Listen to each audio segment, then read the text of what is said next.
As the COVID-19 curve continues to rise in many states with new cases of the virus, the learning curve is impacting the return to in-person classroom education.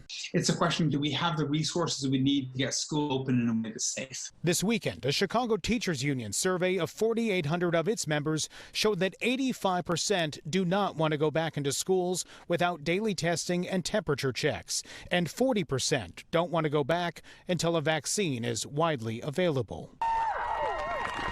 In Minnesota this weekend, the question of how and when to reopen classrooms is also a key subject. Some taking to the steps of the state capitol for a rally, urging the governor there to get students back into class this fall. His announcement on that is expected Wednesday.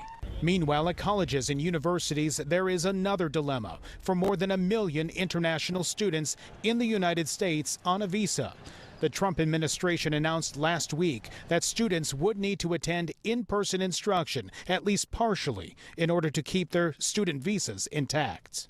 If they're not going to be a student, or if they're going to be 100% online, then they don't have a basis to be here. Many of those schools rely on international tuition for up to a quarter of their budgets.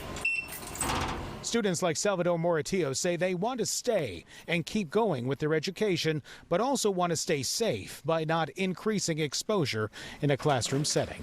Is either forcing us to take in-person classes while corona cases are surging, especially here in the U.S., or forcing students to travel back to their home country.